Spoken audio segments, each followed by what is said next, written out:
Oi, pessoal, tudo bom? Gente, eu estou fazendo esse segundo vídeo de teste aqui para o meu canal, porque eu estou com uma ideia de desenvolver um projeto. Instado, incentivado por minha mãe, por pessoas amigas, para falar a respeito de música clássica e de trem, que são minhas duas grandes paixões. Eu venho, cozinhando essa ideia há algum tempo, e como eu sou novo nessa plataforma, quer dizer, eu tenho já contato há bastante tempo com o YouTube, mas uma coisa é você ter contato enquanto espectador, telespectador, hein? Outra coisa é você se tornar o protagonista. E isso é bastante novo para mim, né? Mas mais de uma pessoa, mais de duas pessoas começaram a dizer: Bernardo, faz isso, entra. Começa a falar a respeito da música clássica. Começa a falar a respeito da ferrovia, né? São duas coisas, são duas paixões que surgiram quando eu era muito pequenininho. É praticamente do berço, para a gente resumir a ópera. E isso fez com que eu me interessasse ao longo da minha vida, tenho 54 anos, me interessasse muito pelos dois assuntos. E acho que, embora não seja engenheiro, não seja da área de matemática, das exatas, eu entendo um pouco de ferrovia. E acho que entendo um pouquinho também de música clássica. Queridos, ontem nós tivemos a notícia de que faleceu em Tóquio, né, junto com seus familiares, o grande maestro Seiji Ozawa. O desaparecimento de Ozawa marca o fim de uma era de maestros cujo representante, creio que seja outro grande maestro, Zubin Mehta. Aqueles maestros com carisma, com magnetismo profundo, e que transmitia esses carisma e magnetismo para as suas leituras. Nós temos hoje novos maestros surgindo aí, bastante interessantes até, mas não tem aquela marca que tinha um Leni, um Furtwängler, um Karl Böhm, um Karajan, um Bruno Walter, que você muitas vezes ficava completamente, um Thomas Shippers, que faleceu muito cedo, que você ficava atônito com as interpretações. Eu sempre cito nos bate-papos a Madame Butterfly do Karajan com a Wiener Philharmoniker, lançada pela Decca, né? Decca/London, em 74, que para mim é a gravação que fechou. O Karajan já tinha mudado esse paradigma com a Callas e com o Nikolai Gdela em 1953, pela EMI. A Madame Butterfly era uma ópera complicada, porque, como minha mãe tinha lembrado, Lili Pon, a Bidu Sayão, a Totti Dal Monte, que são sopranos com um tipo especial de voz chamado soubrette, que é uma voz, não é aguda, não estou falando da extensão, ela é fininha. E muitas vezes utilizada, inclusive, para a ópera francesa ou para a opereta. Vocês querem um exemplo? Hedy Grist, uma grande... Ela não é exatamente uma soubrette, mas ela canta papéis que seriam para a soubrette maravilhosamente bem. A Graziella Ciuti, uma soprano fabulosa italiana, que também tem esse tipo de voz. Só que a Callas começa a fazer do nada uma modificação. Ela faz uma voz de uma adolescente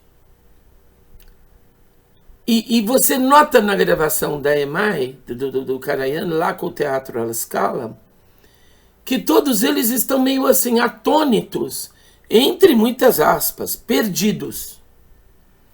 Por quê? Nós vamos fazer uma coisa nova. O quê? Não sabemos. Em 74, o Karajan já sabia. O Pavarotti e a Mirella Freni sabiam. E eles fazem uma coisa bastante arriscada. Eles pegam a fórmula que eles utilizaram da La Bohème, que já tinham cantado junto com o Karajan, só que com a Berliner Philharmoniker, e eles passam para Madame Butterfly. Quem cantou Madame Butterfly de uma maneira especial foi né? Tem pessoas que falam uma soprano, outros falam que o correto é um soprano, né? Chamado Tamaki Miura, das poucas cantoras líricas japonesas, do começo do século XX. E por ela ser japonesa, então, os trejeitos dela nas encenações, tudo isso dava muita verdade. Mas Madame Butterfly é meio que uma ópera, sabe, é l'enfant terrible. Por quê? Porque veja bem a história. Nós estamos no momento do exotismo, tá? Nós podemos citar como exotismo a Lachaud e Léo Delibes, a Pêcheur de Perle, bem ali, ainda em pleno século XIX, do Georges Bizet, e você tem a Madame Butterfly. Tá. Só que é um exotismo meio às avessas. Por quê? Porque ele vai tratar de uma menina cuja família cai em desgraça diante do Mikado. O pai da Madame Butterfly é convidado a fazer harakiri, aceita o convite e a família é despojada e a menina, uma garotinha, se torna uma geisha. No plano, no plot, ela tem 15 anos e ela já se diz velha. E é um assunto que, se você for pensar, é indigesto. Né? Porque tanto o Pêcheur de Perle, os pescadores de pérola, quanto o Lachaud, que são ambientadas nas Índias, né? Nas Índias britânicas, no Raj britânico das Índias, você tem a história de amor de uma moça prometida a vida templária, e no caso da Lachaud, o rapaz que é um bravo, um garboso soldado inglês, e eles é a história do Romeu e Julieta. A Madame Butterfly não. Ela não tem esse romantismo temprano que Shakespeare cria ali entre os séculos XVI e XVII, com o Romeu e Julieta. Ela termina com o harakiri da moça, da heroína. Inclusive, uma coisa interessante, porque o Pinkerton, ele tem pouquíssimos momentos. Ele mete os pés pelas mãos no primeiro ato e ele volta no segundo quadro do segundo ato para não fazer nada, né? Ele não consegue fazer nada, ele não consegue ir além da limitação cultural que lhe é intrínseca como um oficial da Marinha Norte-Americana em um país exótico onde ele não conhece absolutamente nada, ele não sabe nada sobre cultura. Madame Butterfly é uma ópera antropológica. É uma ópera que vai adiantar Ruth Benedict em A Espada e o Crisântemo. É muito interessante isso. Mas não seria, apesar da melodiosidade de Giacomo Puccini, não seria exatamente uma coisa, opa, vamos, olha, tá chovendo.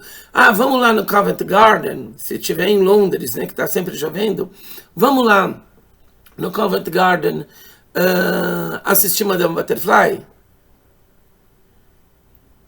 Tem uma história interessante, eu vou ver se eu não estou falando bobagem.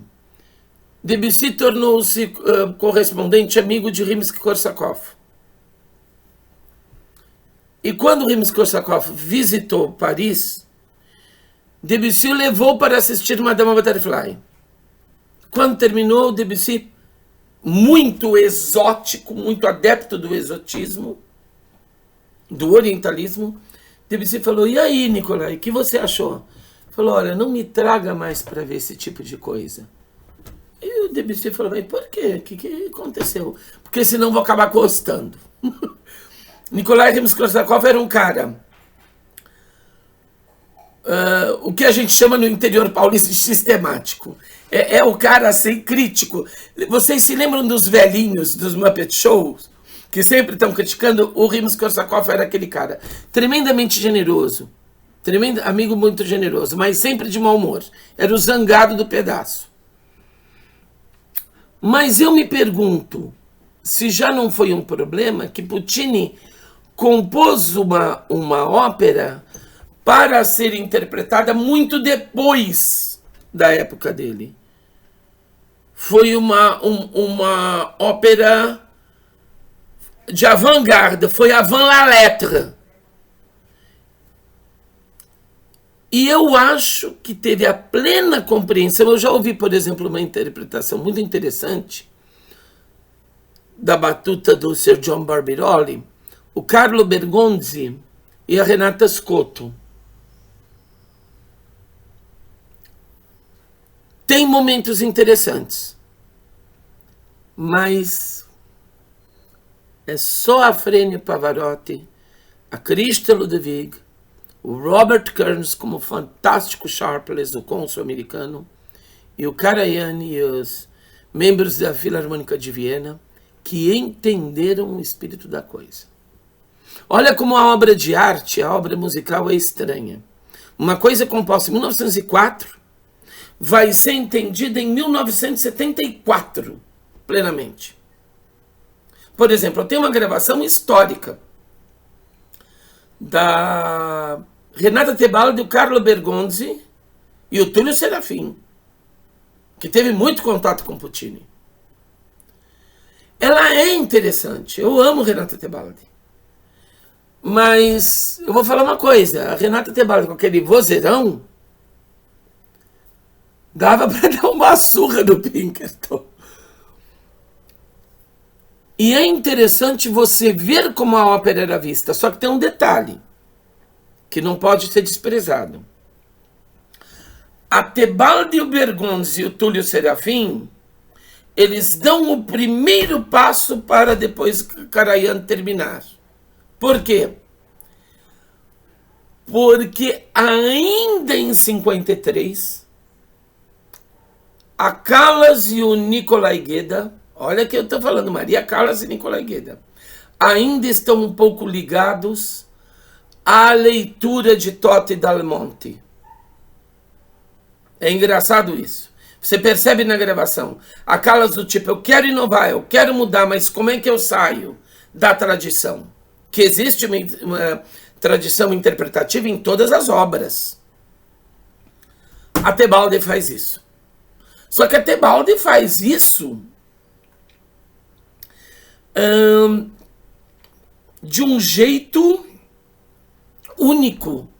E ela pega, por exemplo, papéis em que eu a acho soberana, como Adriano Lacrevure, de Francesco Scilia, ou da Madalena de Coigny, de Andrea Chenier e de Umberto Giordano, e ela transpõe essas heroínas para Madame Butterfly. E isso é novo.